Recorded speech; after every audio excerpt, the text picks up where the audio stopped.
السلام علیکم ورحمۃ اللہ وبرکاتہ۔ بسم اللہ الرحمن الرحیم۔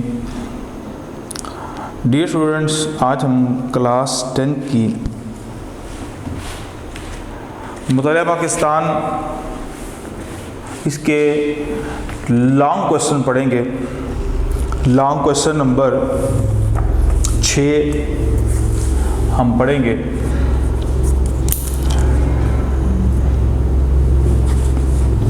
وزیر اعظم بینظیر بھٹو کے ادوار حکومت کے اہم واقعات بیان کریں۔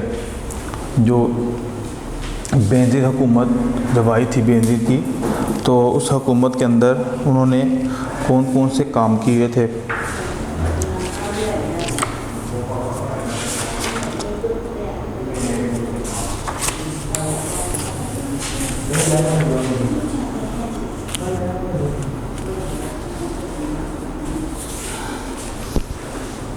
بسم اللہ الرحمن الرحیم۔ وزیر اعظم بینظیر بھٹو کے ادوار حکومت کے اہم واقعات بیان کیجیے۔ یا بینظیر بھٹو کے پہلے دور حکومت پر مختصر نوٹ تحریر کریں، جو آپ اس کا پڑھتے ہیں۔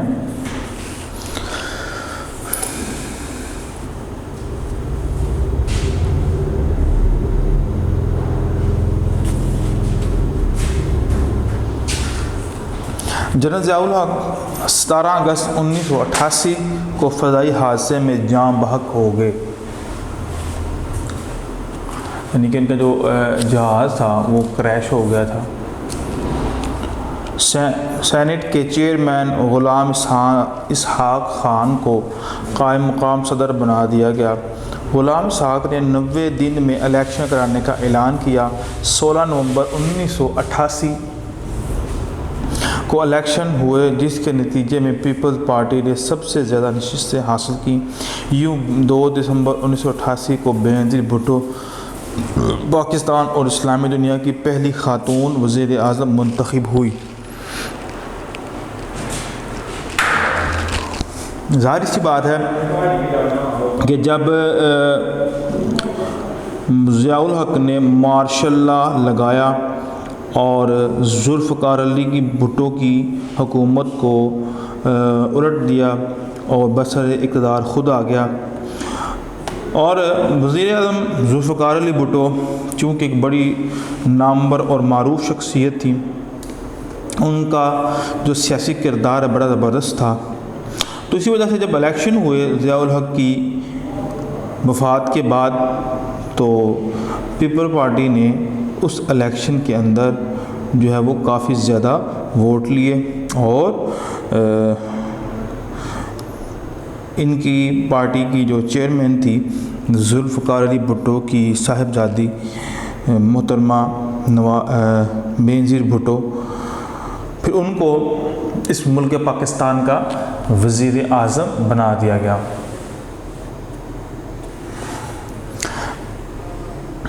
ان کی زندگی کے ان کے دور حکومت کے اب ہم واقعات پڑھتے ہیں۔ نمبر 1، بلوچستان اسمبلی کی برخاستگی۔ 1988 میں صوبہ بلوچستان میں اسلامی جمہوریہ مہاد کے 8 ارکان نے، جس کے سربراہ میر ظفر اللہ خان جمالی تھے، PNP اور دیگر جماعتوں کے تعاون سے وزارت بنائی۔ جمالی کو پیپلز پارٹی کے 3 ارکان کی حمایت بھی حاصل تھی۔ وزیر اعلیٰ میر ظفر اللہ خان جمالی نے بلوچستان اسمبلی سے بھی اعتماد کا ووٹ بھی حاصل نہ کیا تھا کہ بینظیر بھٹو کی حکومت نے 15 دسمبر 1988 کو بلوچستان اسمبلی توڑ دی۔ اس فیصلے کو بلوچستان ہائی کورٹ میں چیلنج کر دیا گیا، جس نے اس اقدام کو غیر آئینی قرار دیا اور اسمبلی کو بحال کر دیا۔ اب آگے ہے صدارتی انتخاب۔ 12 دسمبر 1988 کو منعقد ہونے والے صدارتی انتخاب میں غلام اسحاق خان پیپلز پارٹی اور اسلامی جمہوری اتحاد کے تعاون سے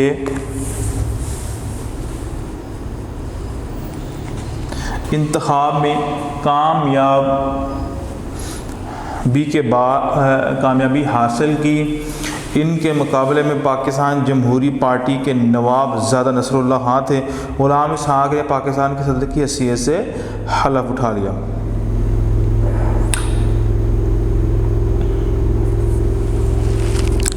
تو جو غلام اسحاق جو سینٹ کے جو چیئرمین تھے، انہی کو دوبارہ پاکستان کا جو ہے وہ صدر بنا دیا گیا۔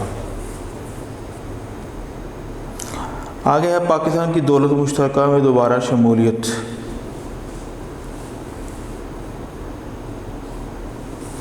بنگلہ دیش برطانیہ اور روس کی حمایت سے تخلیق ہوا تھا اور سب سے پہلے برطانیہ نے ہی اسے تسلیم کیا۔ مسٹر بھٹو نے اس موقع پر 1972 میں دولت مشترکہ سے علیحدگی کا اعلان کیا۔ نومبر 1988 میں جب پیپلز پارٹی برسر اقتدار آئی تو بینظیر بھٹو نے خارجہ تعلقات پر زور دیا اور 1 اکتوبر 1989 کو پاکستان کی دولت مشترکہ کی رکنیت بحال کر دی۔ اب آگے ہے خارجہ پالیسی۔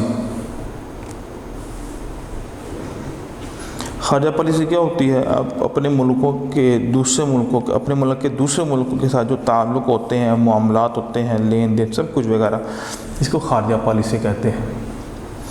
بینظیر بھٹو نے اپنے دور حکومت میں خارجہ پالیسی میں بہت سی کامیابی حاصل کی اور بہت سے ملکوں کے دورے کر کے ان سے تعلقات کو خوشگوار بنانے کی کوشش کی۔ بینظیر بھٹو نے قیام امن کے لیے بھارت کے ساتھ محاذ آرائی ختم کرنے کی کوشش کی۔ یعنی کہ پاکستان شروع سے ہی کبھی بھی لڑائی کا خواہ نہیں تھا کہ لڑائی ہو، پاکستان کے تعلقات ہندوستان کے ساتھ صحیح نہ ہو، تو یہ ہمیشہ پاکستان نے امن دکھائی، امن کا معاملہ کیا اور ہر لمحہ ہر لحظہ امن کے ہی خیر خواہ رہے۔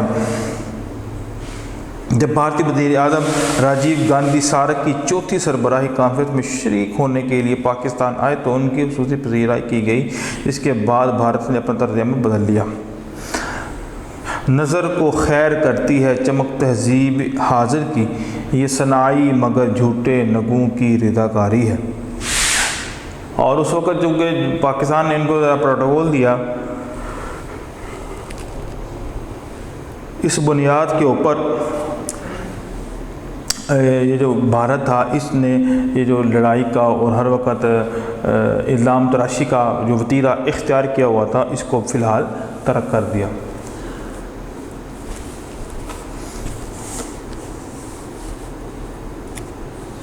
آگے ہے سماجی بہبود people's works programme. Benazir Bhutto کی حکومت نے ملک میں سماجی بہبود کے ایک پروگرام کا اعلان کیا جسے پیپلز ورکس پروگرام کا نام دیا گیا۔ صوبہ پنجاب، صوبہ بلوچستان کی حکومتوں نے اس پروگرام کے ساتھ پیپلز کا لفظ استعمال کرنے کی وجہ سے مخالفت کی، لیکن اس منصوبے کے تحت کام جاری رہا۔ بینظیر بھٹو نے مستحق لوگوں کو ملازمتیں فراہم کرنے کے لیے پلیسمنٹ بیورو کے نام سے ایک ادارہ قائم کیا، جس سے ہزاروں افراد کو ملازمتیں حاصل ہوئی اور اس طرح ملک میں بے روزگاری میں کمی واقع ہوئی۔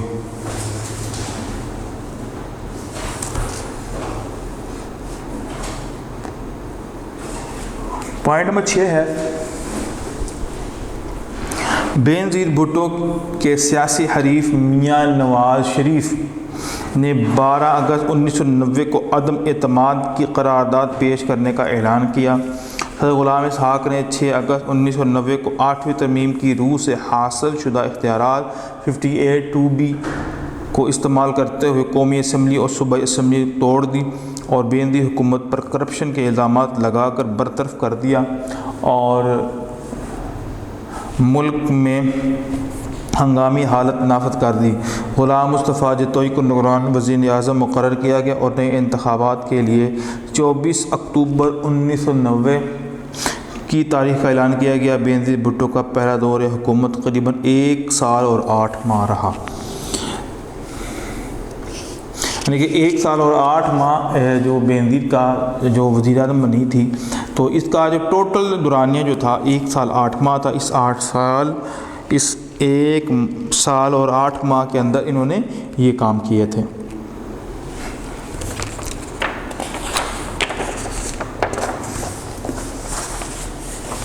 نیکسٹ ہم پڑھیں گے بینظیر بھٹو کا دوسرا دور حکومت۔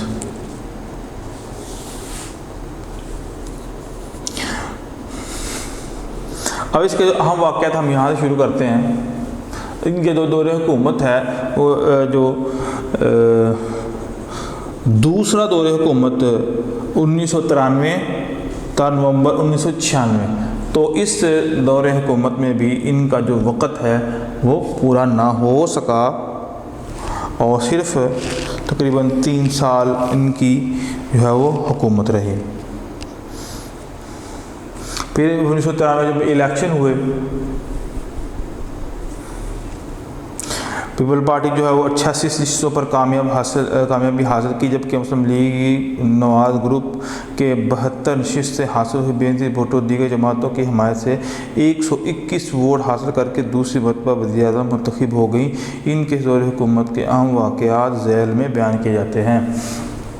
نمبر 1، ترقیاتی منصوبے۔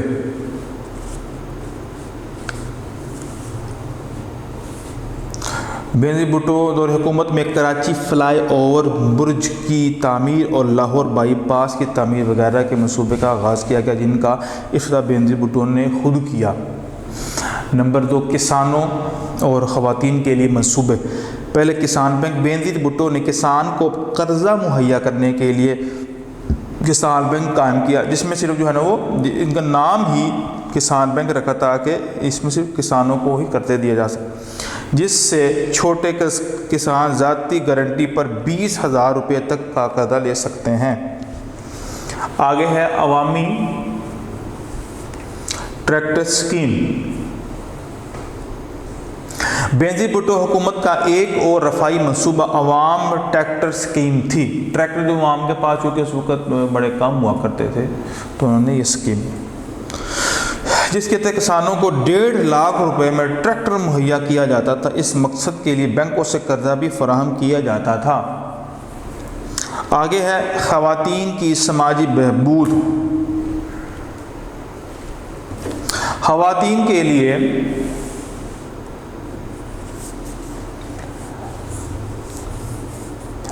سماجی بہبود اور صحت عامہ کے کئی منصوبے بنائے گئے۔ خواتین کے لیے علیحدہ پولیس اسٹیشن اور عدالتیں بھی قائم کرنے کا آغاز کیا۔ خواتین کے لیے ایک پولیس اسٹیشن راولپنڈی میں اور دوسرا ایبٹ آباد میں قائم کیا گیا۔ عوام کو صحت کی بہتر سہولتیں فراہم کرنے کے لیے ایک جامع پروگرام شروع کیا گیا۔ 25,000 لیڈی ہیلتھ وزیٹروں کو 1 سال کے کانٹریکٹ پر بھرتی کیا گیا۔ سوشل ویلفیئر سیکورٹی اسکیم کے تحت ڈسپینسریاں قائم کرنے کا اعلان کیا گیا۔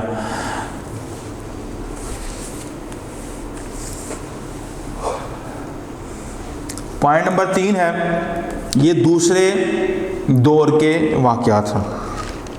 1993 میں 8ویں 5 سالہ منصوبے کا اعلان کیا جا چکا تھا، تاہم سیاسی بحران کے سبب اس کا آغاز نہ ہو سکا۔ بینظیر حکومت نے اکتوبر 1993 سے اس کا آغاز کیا اور اس منصوبے کی تکمیل کے لیے 17.5 ملین روپے مختص کیے گئے، جس میں سے 948.4 ملین روپے پرائیویٹ سیکٹر کے لیے اور 752.1 بلین روپے سرکاری پبلک سیکٹر کے لیے رکھے گئے تھے، جس سے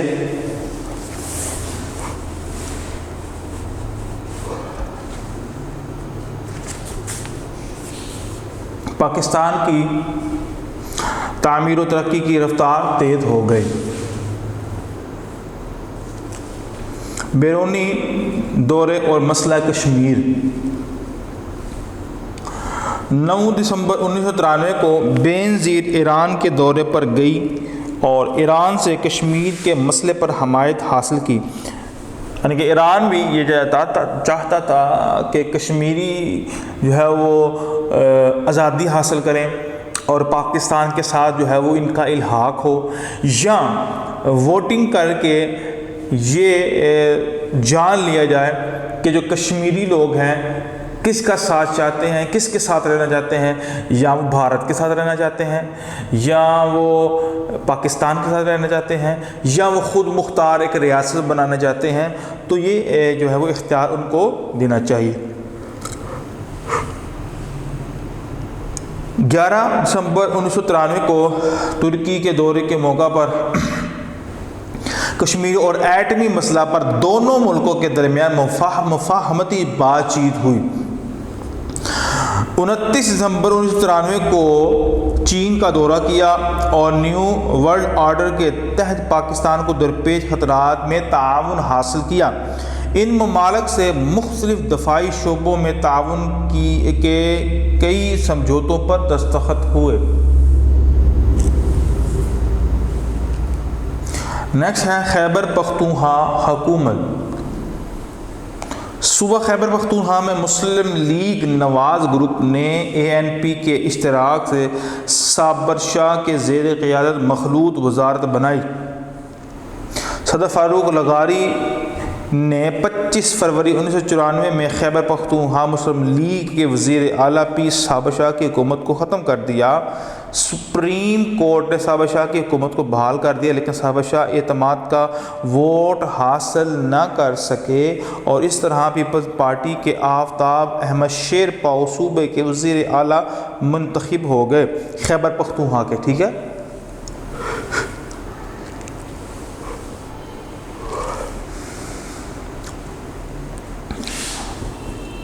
اور آخری پوائنٹ ہے بینظیر بھٹو حکومت کی برخاستگی۔ چونکہ ہمارے پاکستان میں ایک تو یہ ریکارڈ بنا ہوا ہے کہ جو بھی وزیر اعظم پہلے آتا ہے وہ کبھی بھی اپنے 5 سال پورے نہیں کر پاتا ہے، یا اس کی مکمل جماعت ہی جو ہے وہ 5 سال پورے نہیں کر پاتی۔ پچھلی جو حکومت تھی اس میں بھی یہی طریقہ کار تھا، زرداری جو حکومت تھی اس میں صدر چونکہ زرداری تھا اور حکومت تو 5 سال پورے کر گئی، نون لیگ بھی 5 سال پورے کر گئی، لیکن ہوا کچھ اس طرح سے کہ جو وزیر اعظم ہوتا ہے اس کے لیے 5 سال مکمل کرنا ایک بہت بڑا مسئلہ ہے۔ آگے ہے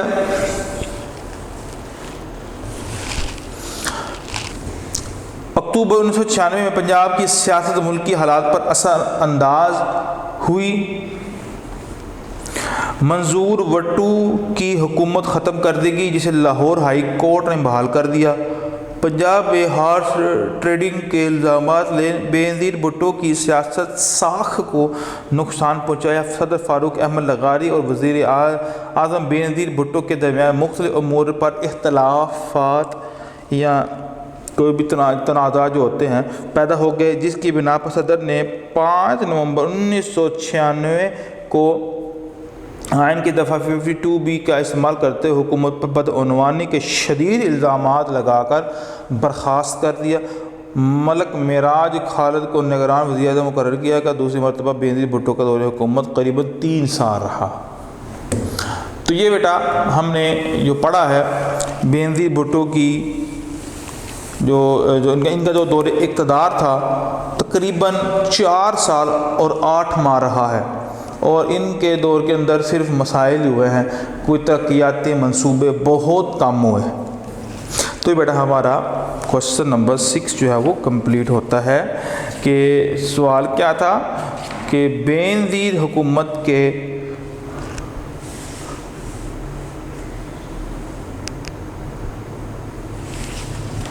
بینظیر حکومت کے جو کارنامے ہیں یا انہوں نے جو کام کیے ہیں ان کو بیان کرنا ہے۔ آگے ہے کوشچن نمبر 7۔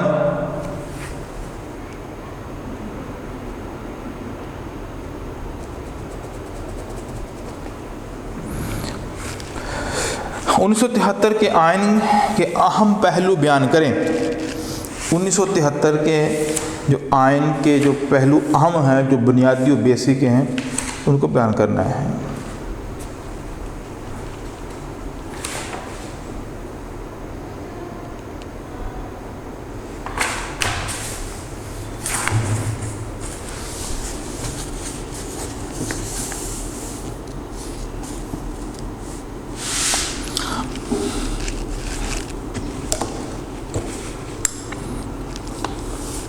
تو یہ بڑا اہم سوال ہے، یہ بورڈ کے امتحانات میں بھی آتا ہے۔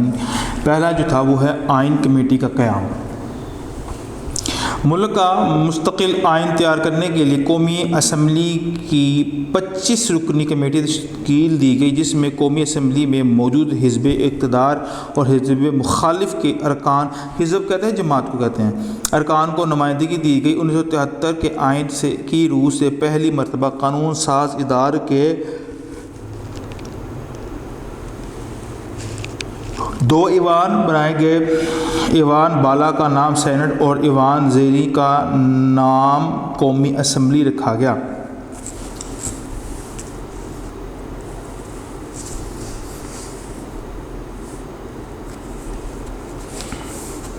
آگے ہے کمیٹی کی سفارش۔ کمیٹی نے بڑی محنت کے بعد دستور کا مسودہ تیار کر کے 31 دسمبر 1972 کو قومی اسمبلی کے سامنے پیش کر دیا۔ اس مسودے کو کافی بحث مباحثے کے بعد کچھ ترامیم کے ساتھ 10 اپریل 1973 میں منظور کر لیا گیا۔ اس آئین میں سابقہ آئینوں کی طرح پاکستان کو بھی اسلامی جمہوریہ قرار دیا گیا، اسلام کو ریاست کے مذہب کا درجہ دیا گیا اور ملک میں وفاقی پارلیمانی نظام میں حکومت قائم کیا گیا۔ صدر مملکت کے اختیارات کو بہت محدود کر دیا گیا۔ پاکستان کا پہلا متفقہ آئین۔ تو یہ واحد اس آئین کو وہ خاصیت حاصل ہے کہ وہ آئین ہے جس پر سب نے اتفاق کیا تھا۔ 14 اگست 1973 کو یہ آئین ملک میں نافذ کر دیا گیا۔ پاکستان کی تاریخ میں یہ پہلا موقع تھا کہ عوام کی براہ راست منتخب کردہ اسمبلی نے متفقہ طور پر ملک کا دستور تیار کیا، جو کہ اب تک مختلف ترامیم اور تبدیلیوں کے ساتھ ملک میں نافذ ہے۔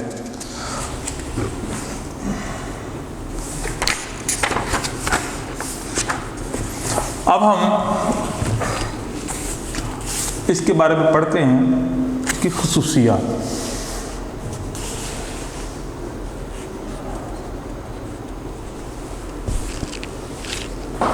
1973 کا آئین پاکستان کا پہلا آئین ہے جسے عوام کے منتخب نمائندوں نے متفقہ طور پر منظور کیا۔ اس آئین پر قومی اسمبلی کے تمام اراکین نے دستخط کیے۔ اس کی اہم خصوصیات اور اسلامی دفعات افضل ہیں۔ نمبر 3، افتتاحیہ۔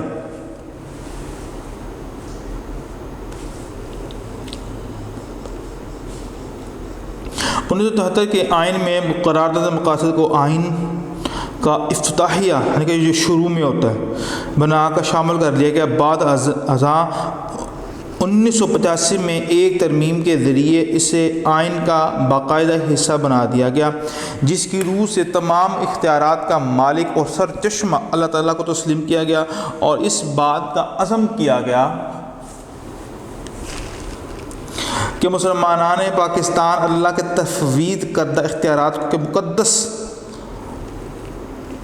ایک مقدس امانت سمجھ کر قرآن و سنت کی ہدایت کی روشنی میں استعمال کریں گے۔ پاکستان کی جو بنیادی بننے کی جو وجہ ہے وہ فقط یہ نہیں ہے کہ مسلمان اس میں نمازیں پڑھیں گے، روزہ رکھیں گے، زکوٰۃ دیں گے، نہیں۔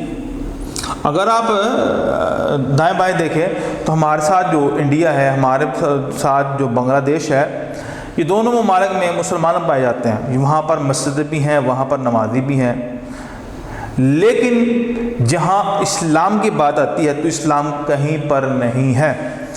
تو اس ملک پاکستان کا جو بننا تھا اس مقصد کے لیے بھی تھا تاکہ ایک ایسا خطہ ہو جہاں اللہ اور اس کے رسول کی بات ہو اور اپنے ذاتی معاملات اور ذاتی ترجیحات نہ ہوں۔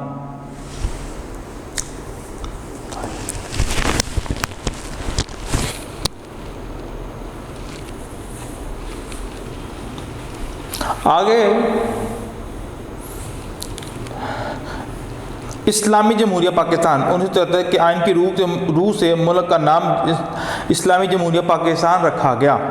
آگے تحریری آئین 1973 کا آئین تحریری شکل میں ہے جو کہ 280 دفعات 12 حصوں اور 6 گوشواروں پر مشتمل ہے۔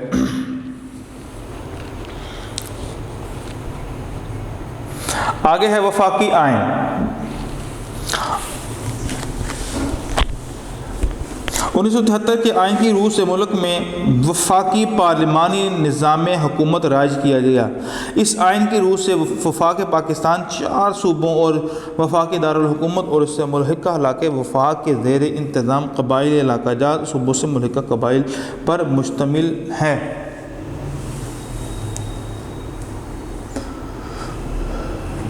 آگے ہے نیم استوار آئین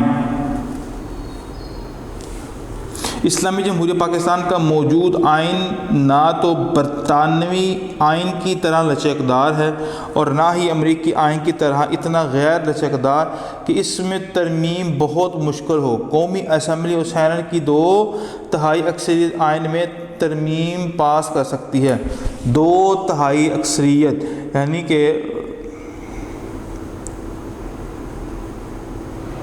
2/3 جو اکثریت ہے وہ آئی کر سکتے ہیں۔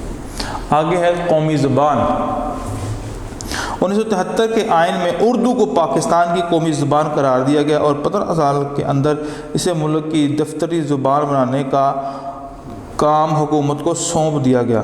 آئین میں علاقائی زبانوں کے فروغ و تحفظ کی بھی ضمانت دی گئی۔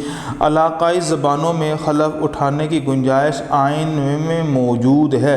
آج تک اردو کو سرکاری زبان کی حیثیت سے رائج نہیں کیا جا سکتا۔ آپ اگر حکومتی کاغذات دیکھیں، حکومتی معاملات دیکھیں تو وہاں آپ کو سارے کے سارے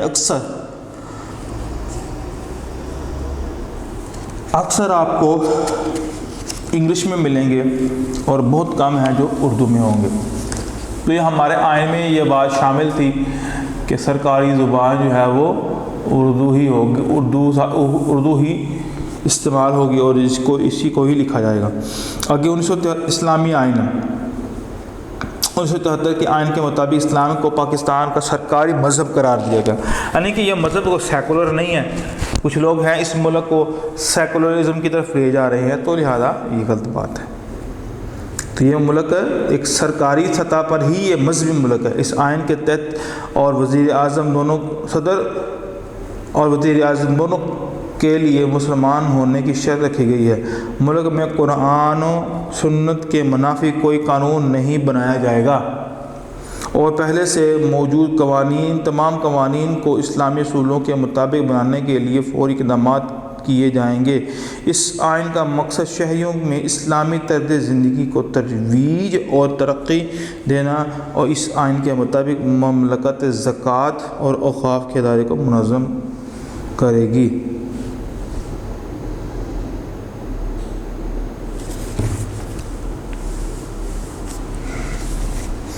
آزاد خود مختار عدلیہ 1973 کے آئین کے تحت عدل و انصاف کے حصول کے لیے آزاد اور با اختیار عدلیہ قائم کی گئی۔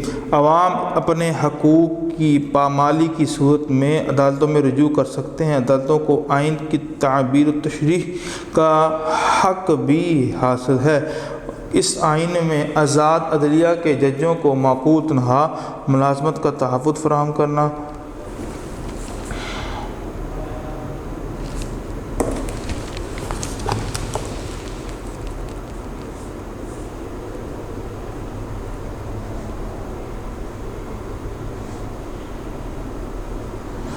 عدالتوں کو آئین کی تعبیر و تشریح کا حق حاصل ہے۔ آئین میں آزاد عدلیہ کے ججوں کو معقول تنخواہ، ملازمت کا تحفظ فراہم کیا گیا۔ عدلیہ کو انتظامیہ سے الگ کر دیا گیا تاکہ عدلیہ کے جج اپنے فرائض منصبی کسی خوف کے بغیر سر انجام دیں۔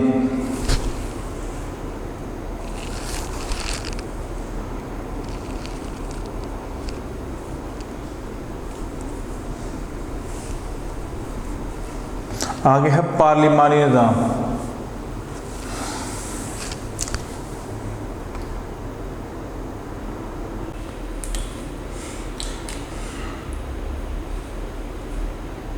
آگے ہے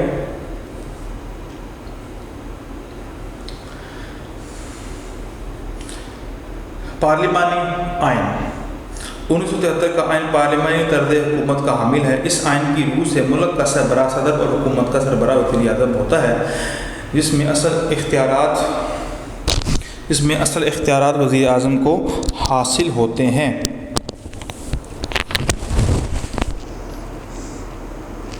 آئین کے تحت صدر کے اختیارات محدود ہیں۔ اس کی حیثیت ایک علامتی سربراہ کی سی ہے۔ آئین کے مطابق پارلیمنٹ کی میعاد 5 سال مقرر ہے۔ صدر کا انتخاب قومی اسمبلی، سینٹ اور 4 صوبائی اسمبلیاں کرتی ہیں، جبکہ وزیر اعظم کا انتخاب قومی اسمبلی کے ارکان کثرت رائے سے کرتے ہیں۔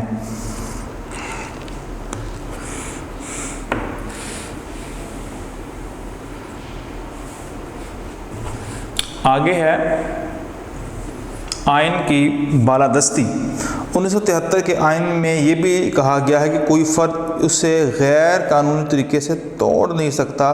اگر کوئی ایسا کرے یا کرنے کی کوشش کرے گا تو اسے غداری کے سنگین الزام میں سزا دی جائے گی۔ آگے ہے آئینی ادارے۔ 1973 کہ آئین کے تحت ملک میں مرکزی اور صوبائی مفادات کے تحفظ کے لیے کئی ادارے بنائے گئے۔ ان اداروں میں وفاقی محتسب مشترکہ مفادات کی کونسل، قومی اقتصادی کونسل، قومی مالیاتی کمیشن اور الیکشن کمیشن وغیرہ شامل ہے۔ یہ تمام ادارے آئینی اختیارات کے مطابق اپنے فرائض منصبی سر انجام دے رہے ہیں۔ وفاق محتسب کا ادارہ اپنی بہترین خدمات کے حوالے سے بہت اہمیت کا حامل ہے۔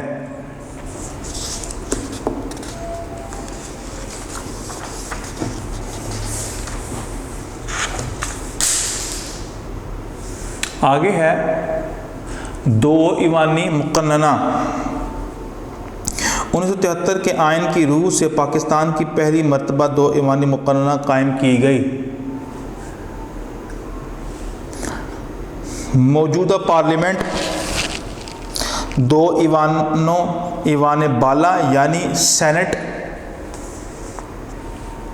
اور ایوان زیری یعنی قومی اسمبلی پر مشتمل ہے۔ کہ 2 طبقے ہیں، ایک اس کو ہم سینٹ کہتے ہیں اور ایک ہوتا ہے قومی اسمبلی، نیشنل اسمبلی سے ہم کہتے ہیں۔ سینٹ میں تمام صوبوں کو یکساں نمائندگی حاصل ہے اور یہ ایک مستقل ایوان ہے جس کی میعاد 6 سال ہے۔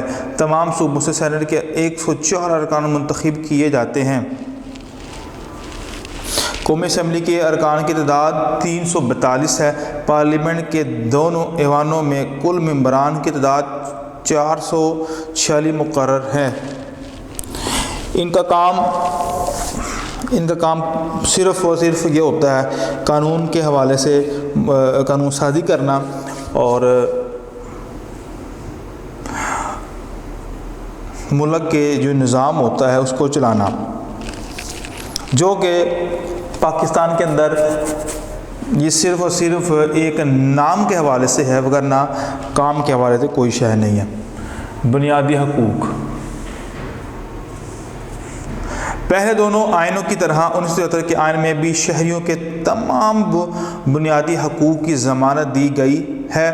ان حقوق میں عدل و انصاف، مساوات، نقل و حرکت، آزادی مذہب، آزادی تحریر و تقریر وغیرہ شامل ہے۔ البتہ حکومت ہنگامی حالت میں ان حقوق پر پابندی عائد کر سکتی ہے۔ پارلیمنٹ بنیادی حقوق کے منافی کوئی قانون نہیں بنا سکتی۔ تو جو انسانوں کے بنیادی حقوق ہیں اسی بات کو ہی ملحوظ خاطر رکھا جائے گا اور کوئی بھی ایسا قانون نہیں بنایا جائے گا جو بنیادی حقوق کے بالکل مخالف ہو۔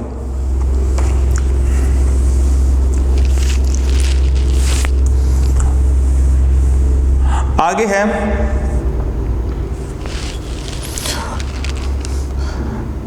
درج ذیل کی وضاحت کریں۔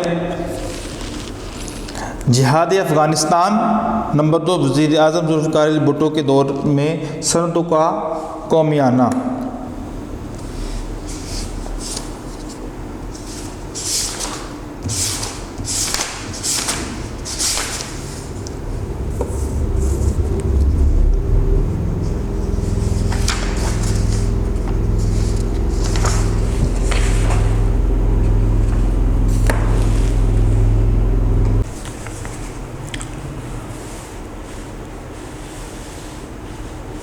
اب ہمارا نیکسٹ کوشچن ہے وزیر اعظم ذوالفقار علی بھٹو کے دور میں صنعتوں کا قومیانہ۔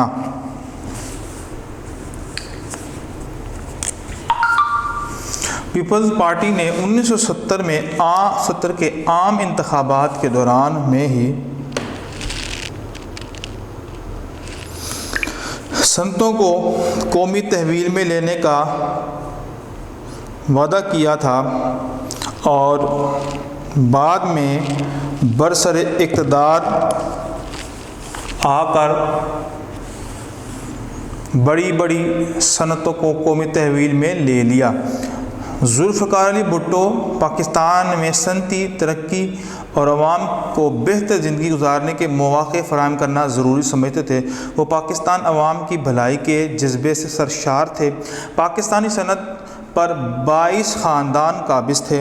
صنعتی ترقی کا فائدہ نہ تو عام شہری کو ہوا اور نہ ہی محنت کشوں کے حالات بہتر ہوئے۔ ذوالفقار علی بھٹو سرمایہ داروں اور دولت مندوں اور کارخانہ داروں کی پالیسیوں کو پسند نہیں کرتے تھے۔ وہ عوام کو بنیادی حقوق کی فراہمی ضروری سمجھتے تھے۔ انہوں نے عوام کو سرمایہ داروں کا اور کارخانہ داروں کی ناانصافی سے چھٹکارا دلانے کی بھرپور جدوجہد کی۔ بھٹو دور حکومت میں صنعتوں کو قومی تحویل میں لینے سے ان کی کارکردگی میں اضافہ ہوا۔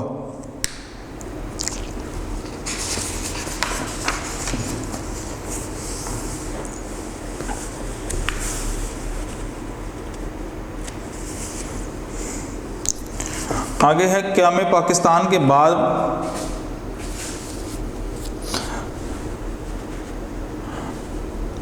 ملک میں جمہوری پروان نہ چڑھ سکا۔ ملک میں کئی مرتبہ مارشل لا کا نفاذ ہو چکا تھا، جس کی وجہ سے ملک کی معاشی حالت بہت خراب ہو چکی تھی۔ نظام کی خرابی کی وجہ سے دولت چند ہاتھوں میں مرتکز ہوتی چلی گئی۔ پاکستان کی دولت 22 خاندانوں میں سمٹ کر رہ گئی۔ بڑے کارخانہ داروں اور سرمایہ داروں کا ملک کی معیشت پر قبضہ تھا۔ پاکستان میں 1971 تک 60% صنعتی اثاثے اور 80% انشورنس کے کاروبار پر چند خاندانوں کی اجارہ داری تھی۔ سرمایہ داروں اور کارخانے داروں کی پالیسیاں ملک کی تعمیر ترقی میں رکاوٹ تھیں۔ ان کا مقصد صرف دولت اکٹھی کرنا تھا۔ ذوالفقار علی بھٹو نے ان اقتدار میں آنے کے بعد ملک کی معیشت کی تعمیر ترقی کے لیے کئی اقدامات کیے۔ اب ہم ان کے اقدامات پڑھتے ہیں۔ ذوالفقار علی بھٹو نے حکومت کی بھاگ دوڑ سنبھالنے کے بعد ملک کی معیشت کی ترقی کے لیے صنعتی اصلاحات کا اعلان کیا، ذیل میں بیان کیا۔ آگے ہے بھٹو حکومت نے 22 دسمبر 1971 کو 22 سرمایہ دار خاندانوں کے پاسپورٹ ضبط کر لیے تاکہ وہ ملک کی دولت سمیٹ کر ملک سے فرار نہ ہو جائیں۔ نمبر 2، عوام کو سرمایہ داروں کے ظلم و ستم سے بچانے کے لیے ان کی 19 کمپنیوں کی صنعتی لائسنس منسوخ کر دیے گئے۔ ذوالفقار علی بھٹو نے 22 جنوری 1972 کو ایک آرڈیننس کے ذریعے 10 بڑی صنعتوں کو اقتصادی اصلاحات کی ہنگامی قانون کے تحت سرکاری کنٹرول میں لینے کا اعلان کیا۔ صنعتوں کی قومی تحویل۔ جب ذوالفقار علی بھٹو نے حکومت سنبھالی تو اس وقت ملک کی معیشت میں 22 خاندان قابض تھے اور ملک کی معیشت حالت بہت ابتر تھی، یعنی کہ بہت خراب تھی۔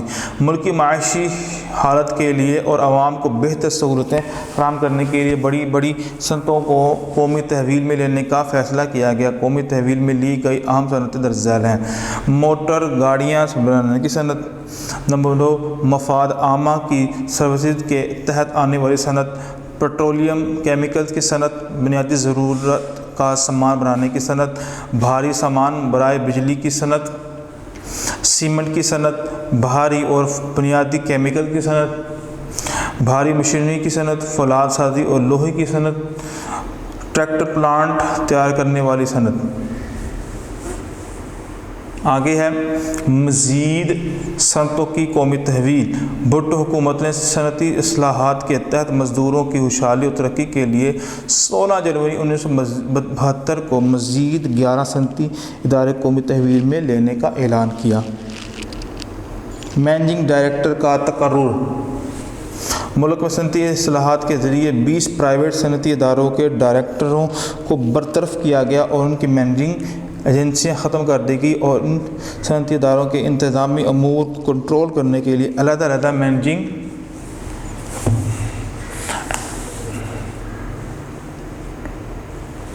ڈائریکٹروں کا تقرر کیا گیا۔ اس سے ان اداروں کی کارکردگی میں اضافہ ہوا اور ملک کی معیشت پر اس کا مثبت اثر مرتب ہوئے۔ پاکستانی معیشت پر مثبت اثرات۔ بھٹو حکومت کی صنعتوں کو قومی تحویل میں لینے کے اقدامات سے پاکستانی معیشت پر درج ذیل مثبت اثرات مرتب ہوئے۔ نمبر 1، پاکستان میں لیبر اصلاحات کے باعث صنعتی ترقی اور اقتصادی استحکام پیدا ہوا۔ نمبر 2، پاکستان میں صنعتوں کی قومی تحویل سے قومی آمدنی میں اضافہ ہوا اور ملک ترقی کی راہ پر گامزن ہو گیا۔ نمبر 3، پاکستان میں سرمایہ دار طبقے کی حوصلہ شکنی ہوئی اور صنعت پر ان کی جاداری ختم ہوئی۔ نمبر 4، پاکستان کی پیداوار میں اضافہ ہوا، حکومت کو صنعتی اشیاءوں کی قیمتوں پر کنٹرول بھی حاصل ہوا۔ ٹھیک ہے، تو یہ پوائنٹ یہاں تک ہے۔ اور اگر جہاد افغانستان ہے،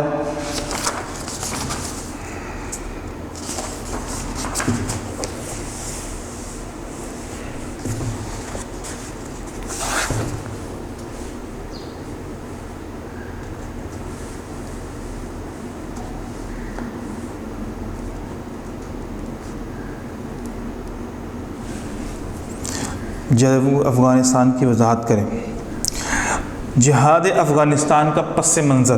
افغانستان میں حکومتوں کی بار بار تبدیلی اور خراب سیاسی حالات کی وجہ سے 1978 کے بعد افغانستان میں فسادات شروع ہو گئے، جن کے خاتمے کے لیے افغانستان کی حکومت نے روس سے خانہ جنگی پر قابو پانے کے لیے مدد مانگی، تو روس نے دسمبر 1979 میں اپنی افواج افغانستان میں داخل کر دی۔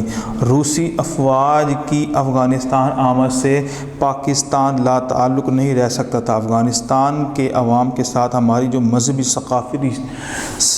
ثقافتی رشتے موجود تھے، ان کا تقاضا تھا کہ ان کی مدد کی جائے۔ جنرل محمد ضیاء الحق نے بڑے اعتماد اور حوصلے کے ساتھ دو ٹوک پالیسی اپنائی اور روس افواج کی مداخلت کے خلاف سینہ سپر ہو گئے۔ یہ شعر بھی ہے، اس کو یاد کر لیں۔ ہوا در خیبر ہے محو انتظار اب بھی، کہ آ جائے کوئی رہوار وحشت پر سوار اب بھی۔ جہاد کا آغاز۔ روس کے توسیع پسندانہ عزائم میں پاکستان سب سے بڑی رکاوٹ تھا۔ افغانستان میں روسی فوج نے اسی مقصد کے پیش نظر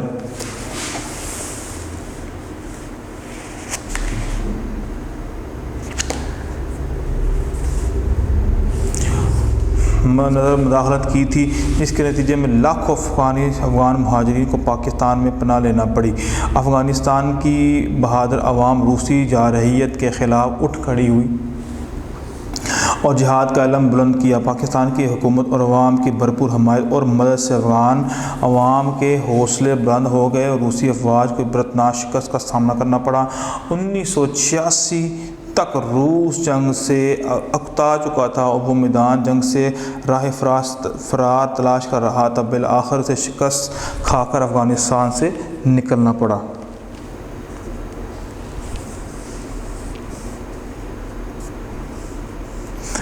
اس قوم کو شمشیر کی حاجت نہیں رہتی ہو جس کے جوانوں کی خودی صورت فولاد۔ جنہیں جو معاہدہ روسی قیادت 1986 تک افغانستان پر فوجی حل مسلط کرنے کے سلسلے میں مایوس ہو چکا تھا، اس لیے روسی صدر گورباچوف کے رویے میں لچک پیدا ہو گئی، جس کا نتیجہ جنیوا معاہدے کے صورت میں نکلا۔ روس اور امریکہ کے درمیان افغان مسئلے پر 16 اپریل 1988 میں جنیوا میں ایک معاہدے پر دستخط ہوئے۔ وزیر اعظم محمد خان جونیجو نے بھی اس معاہدے پر دستخط کیے۔ روس نے افغان جنگ میں اپنی شکست مان لی اور اس نے وعدہ کیا کہ وہ 15 فروری 1979 کو اپنی فوج افغانستان سے نکال لے گا۔ روس اپنے وعدے کے مطابق افغانستان سے نکل گیا۔ اس طرح جہاد افغانستان کا اختتام ہوا۔